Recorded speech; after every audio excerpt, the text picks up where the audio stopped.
Welcome to Think Big with Dan and Qasim. Join hosts Dan Melnick and Qasim Masood as they explore big ideas, limitless possibilities, and engage with visionaries, entrepreneurs, and thought leaders who dare to dream big, get inspired, motivated, and find practical tips for personal growth. Think big, dream bigger, and ignite your potential.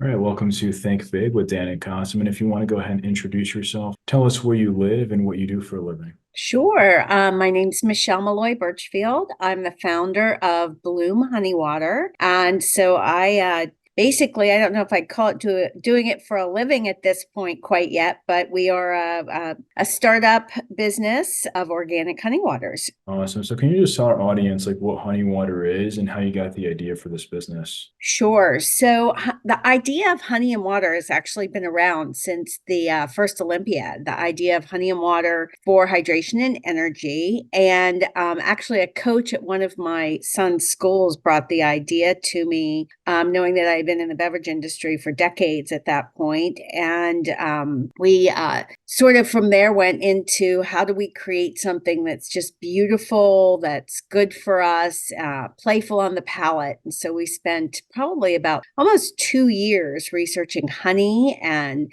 the combination of playful flavors with fruits and spices and herbs. And that's sort of how we launched with our first 3 flavors. Awesome. So I guess like as of today, are you mostly in retail or is it e-commerce? What does that look like for you? So for us, we are actually in relaunch mode, and that's a whole other journey into itself for an entrepreneur's lessons. So we are in retail. The majority of our sales are Whole Foods, the local Mid-Atlantic retailers. Here where we focused really on building the brand. So we are definitely a brick and mortar brand. Awesome. But do you have like any presence on Amazon or do you like, We sell do. from your website? We do. We have direct to consumer both on Amazon and on our website, blumehoneywater.com. And we also work with, even though we are focused as a business building the brand very narrowly here in the Mid-Atlantic right now and slowly expanding on the East Coast, we also work with 2 other online groups called Fair and Mabel, which make the products available to independent retailers across the country. So in terms of your business, right? Like like you mentioned, you're kind of like in a relaunch mode now. So can you kind of like go through that and describe what exactly you're doing and why the change? Yes. So great question. So we launched in mid 2016 with a completely different team. And I had never raised a dime of money in my life. I was very fortunate in that I raised a good amount of money to get us off and running from family and friends. And then as we went down that path, I made some mistakes in regards to, investors, and which led us down a path that made it more difficult to raise funding. So what we decided to do, we made an agreement. I formed an entirely new company, new directors, more focused with knowledge of the industry. And we've been really focused on really just, when you want to be an active investor, it's a good thing to have knowledge of what the industry is about, right? So we really are focused on that now. It was probably the biggest learning curve of my life. So the relaunch basically means we will go into production in the coming weeks and we'll relaunch again into the Mid-Atlantic, into the retailers that we were in before, be back online for web sales, and be off and running with a great new team and great new just knowledge to combine. It's hard, as you would imagine, when you have decades of experience in an industry like I did coming from beverage, it's hard to communicate with those that may not have that same understanding and For vision sure. for the company. Yeah, 100%. So I guess like in terms of getting back out there, what does that look like for you? Are you going to be like running ads, in-store demos? How are you going to be getting in front of your potential customers? So the motto, not just for us, but really anyone these days, when you're launching a new brand, particularly something that people aren't familiar with, honey water, whoever thought of it, right?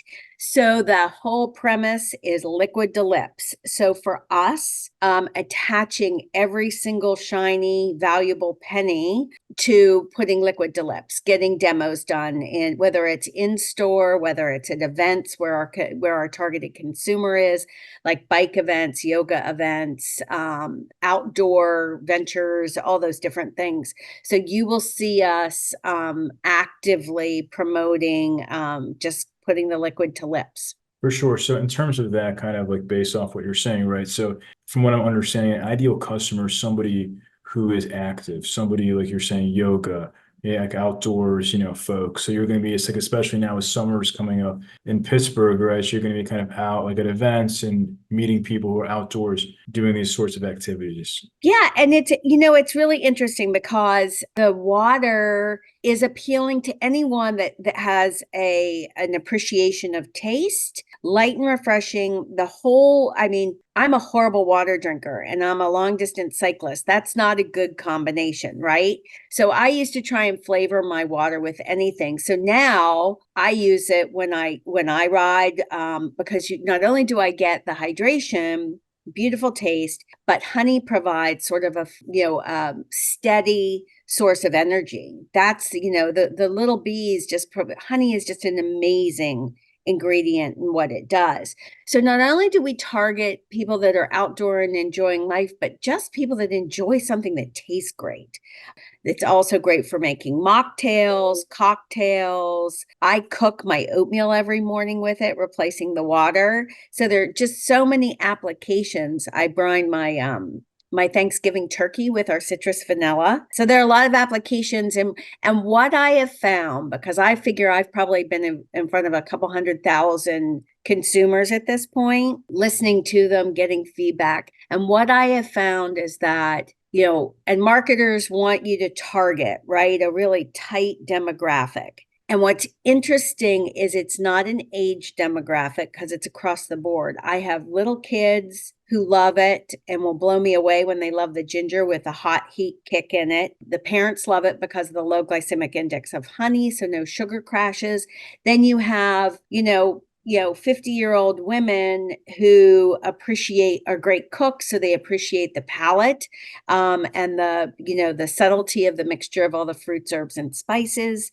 It's just, it's crazy how it runs the gamut. And then you have people who are like, oh my gosh, I use this to make my Moscow mules now. So we're fortunate from that perspective, but if someone said, who is your target customer? It is sort of who you described. Someone that appreciates organic, clean drinking, light and refreshing, and also, really also aligns with our platform of educating on the importance of pollinators and, the environment. For sure. So obviously now that we're wrapping up Q1 of 2024, so as you're relaunching, like what are some of your big objectives for this year that would make 2024 successful for your brand?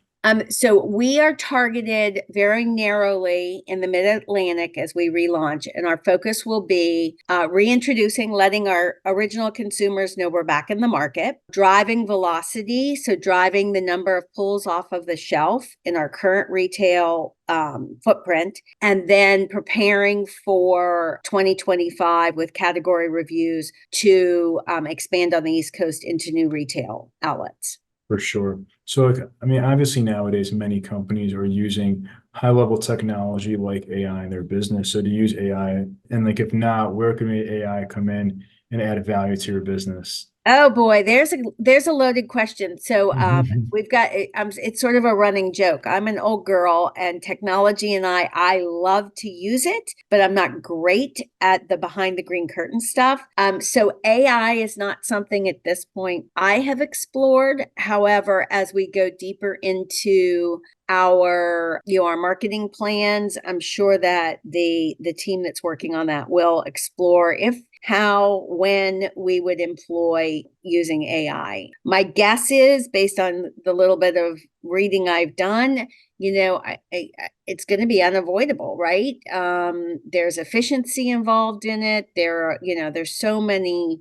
So you see so many upsides, and then you have that scary part of what we're doing, right? People to people, I firmly believe that's the way the world should continue. And AI scares me a little bit that we're taking the people out of certain things. But do you feel like AI could add value in the sense of like, customer service or explaining your products? Because there are, people might have questions about the ingredients, things like that. Yes. Again, I'm going to probably defer to not knowing enough about how we would do that. Romancing the product and speaking to the product, that's where that liquid to lips is so important, right? That people to people conversation.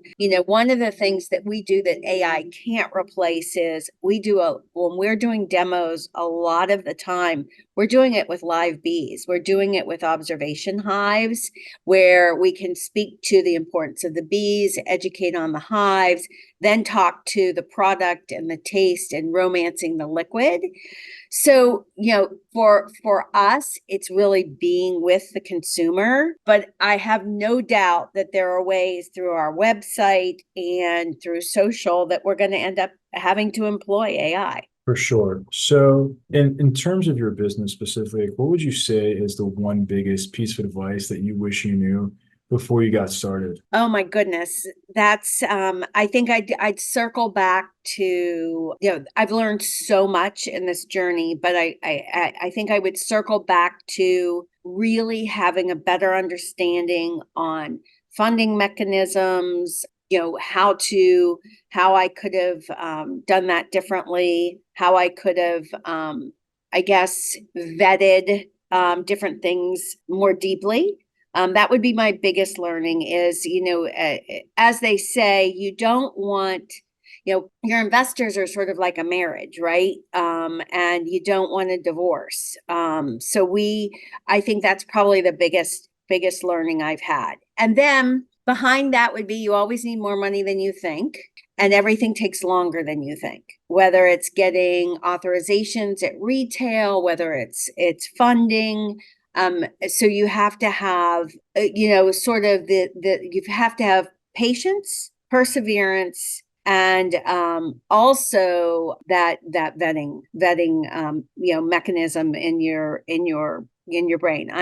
I've now taken, I trust everyone. I go into everything in a very positive way. My glass is always full, rarely tips.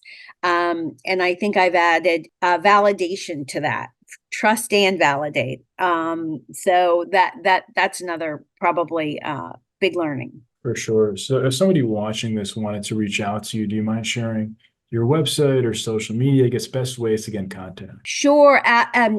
You can reach out to me directly via email at Michele@BlumeHoneyWater.com. And take note, it's Michele with one L. I'm a no-hell Michele. And Blume is BLUME honeywater.com. That's the best way. And I'm happy to talk to anyone, anytime, and share my experiences and hopefully and learn from others as well.